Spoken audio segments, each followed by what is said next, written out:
Welcome. I'm here with Mike Meizler, Requiem Training Stables, and we've got a couple of questions on gait and headset.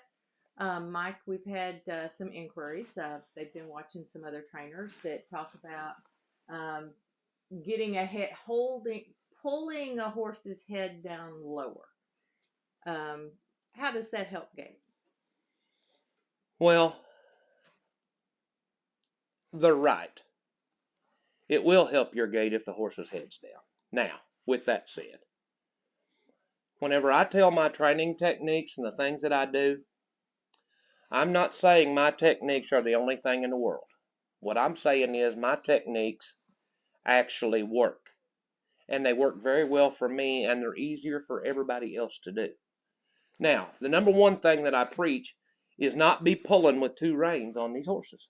Correct. That's the problem. The power of the one rein. Power of the one rein. Now, here's the dirty, filthy secret of that whole deal on that headset. What do we preach here more than anything? Softness, suppleness, lightness, non-abrasiveness, not being braced against us. Soft, supple, and light. Now, the exercises, and I've done them on this Palomino paint mare out here of Linda's, and we've got videos on YouTube of it, of the bending exercise, the bending exercise, the soft, the framing up exercise, all of this stuff. Okay. Did y'all notice I've never worked on her headset? But go back and watch those videos and look where her head is. Right. It's down. When you do the bending exercises and you've got the horse's head tilted, the horse's head is coming down and vertical as well. Okay, I was getting ready to get to that. When you get a horse soft, supple, and light, their head automatically comes down. Why is that? It's because when you get them soft, supple, and light, they're relaxed. The whole deal we want is these horses to relax. Okay? So the softer you get them, the more relaxed they're going to be. Okay, when a horse raises its neck and head up, what's happening here? He's very stiff. He's stiff, he's bracing, he's resisting everything you're doing. When he throws that head up, he can bolt. He can run off with you. He can rear up. But when his head's down here and he's soft and supple and relaxed, you don't have none of that. Correct. So, the horse. Okay, what you're talking about a headset. What you don't need to be doing is working on the headset. Right. The headset is not your problem. The problem is your horse is stiff. Right. Your horse is pushing on you. Your horse is braced up. He is not relaxed. So what you're telling them is that they do not need to ever work on pulling two reins to get ahead to set. Right, okay, right here. Because yeah, let me tell you. What those other trainers are telling you, and trust me, I've watched the videos on them. They're holding their hands down low and getting that nose in and getting it down low. Breaking at the pole. Breaking at the pole and getting that neck and head down, and they're forcing it down with their hands. Correct. Okay? What else is happening when you do that? That's putting more weight on the front end. You're getting your horse down on the front end. And we haven't shot a video on this yet, but we're fixing to.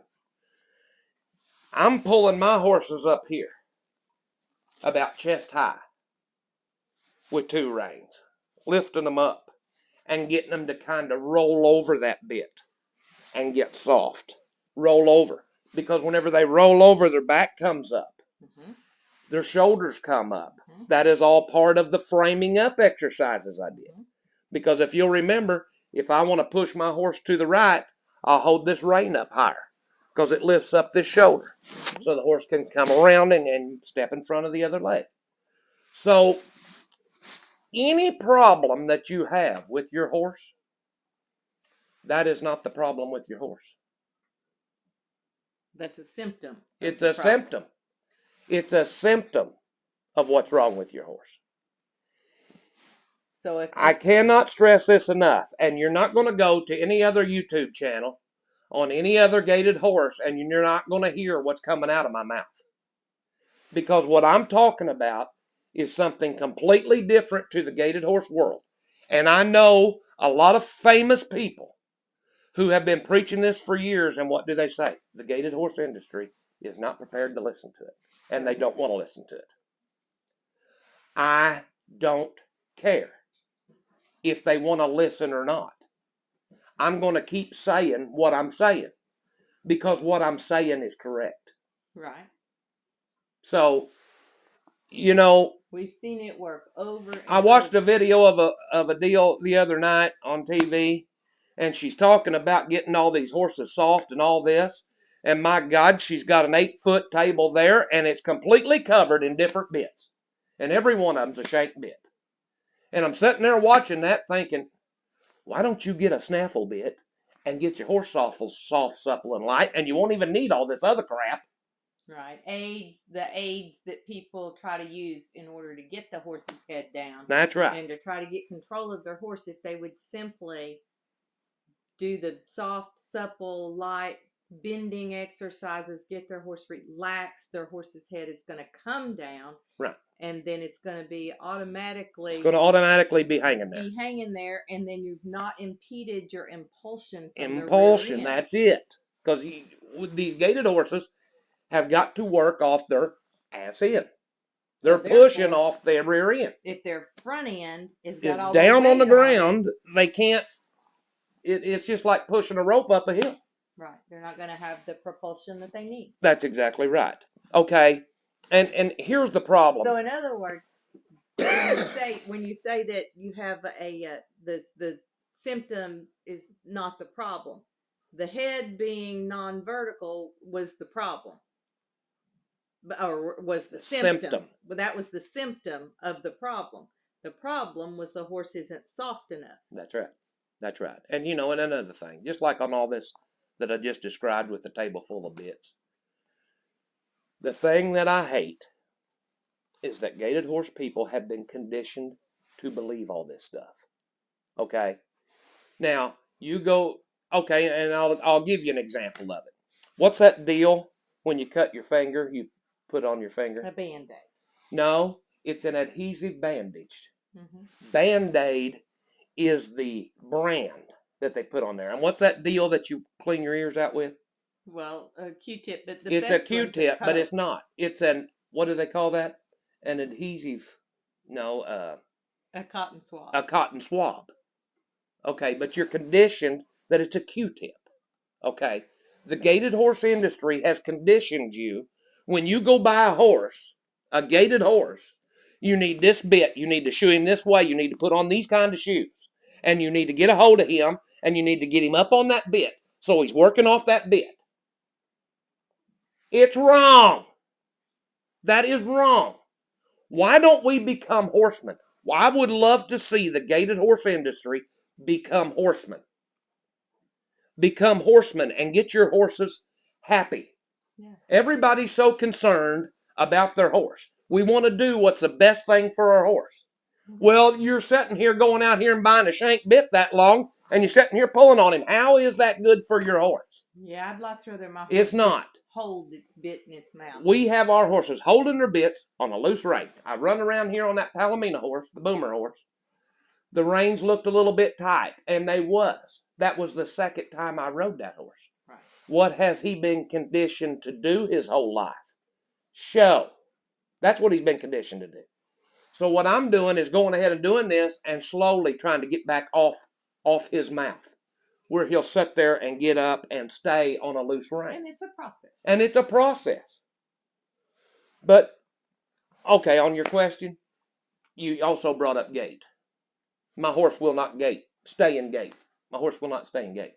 No, your horse is quitting on you. You've got to get these horses, and chances are they're pulling on them too hard. Mm-hmm. That's what screws up a lot of that, because you go to getting abrasiveness in there. You go to getting stiffness. Mm-hmm. You go to getting resistance when you've got a hold of them horses. Our 2-year-olds will walk a hole in the ground on a loose rein and stay in it. Well, when you adjust on a horse's head on the mouth of the horse. It takes him several strides to get back in time. That's right. Because That's every right. time you do some little something with your hand, you're And knocking him off balance. and on if our you're horses, in and that on way. our horses, when I do want them to gait, yeah, I'll pick up on that rein just a little bit and make the slightest contact to kind of hold him right there. But I'm not doing this. No, the way we ride I'm is sitting here so lifting easy. up on my reins. Just stay right here. Right here. That's where I want you. And if he goes slowing down, I just squeeze with my legs. Y'all seen it on the framing up video. The second day we come out with the Palomino mare. I never touched her with the spur the second day. She done every single thing correct, and all she was doing was off the calf of my leg. All you got to do is squeeze just a little bit and keep them right there. But the horse is soft. She's soft. She's supple. Do y'all know what supple means? I don't think most people know what supple means. Supple means a horse being bent, moving fluidly while bent. That's what supple means to me. I'm suppling him up. That's why when I do the bending exercise, a lot of people will also say, well, I get confused on which leg to use. Okay, I'll make that really easy for you. When I'm suppling my horse, and I've got his head pulled to the left, and I'm suppling him, my left foot is in because I'm cushioning him out and keeping the rib bent, getting the rib softened up. And whenever I pull him to the right, and my right leg's in, okay? Now, as we go ahead and we get him soft, where he's just a bending and back and forth like a snake going across the road, then if I want to sit here and push him to the left, I'll take my right foot. Your opposite foot you're wanting to go, you push. It's really easy. It's really easy. Soft, supple, and light. That's what you've got to have. And if you'll do that with your horses, it will take care of 95% of the problems you got. You will never address those problems. When, I've got a horse in here right now. It was a crap show yesterday, wasn't it? When we went and got her. 5-year-old mare, not broke, can't catch her, nothing. It's a process. It's a process. Guarantee you we'll film it here directly when I go in the stall to catch her. You couldn't catch her in a round pen yesterday. Until we got her back home, and I worked my butt off for an hour back there, and finally got her where I could bend her body with my eyes, with my body, and sit there and get her to pay attention. This is all a process. That is the softening up. That's the very basics of it. And I have not done a round pen video yet, but I'm saving that for later because that is something very hard for people to understand and hard for them to do. And I'll be honest with you folks, I quit trying to round pen 5 times before I ever got it. Never was so frustrated to take my whip and throw it as far as I could send it and say, the heck with this, I ain't doing it no more. But once you keep working and working, it will change your whole life. It will change your whole outlook of your horse. Well, I want to say this. I have ridden gaited horses a long time. Yeah. And I have ridden many very stiff horses that are out on the trail that I am pulling the whole time. Knuckles get white, my hands get tired, my body is worn out by the end of it. And to get them to stop, I had to release. Yeah. Okay. Yeah. Mm-hmm. We have come so far in horsemanship with gaited horses now. That is no longer, you don't have to ride that way any longer. There's no sense in it. The horses, we, over the years now have discovered that gaited horses are horses first. That's and right. So therefore, you can treat this horse the same as this horse in your training, and you get a much better ride. I am treating my foxtrotting horses just like I would a walking horse, a Rocky Mountain horse, a quarter horse, a Morgan horse.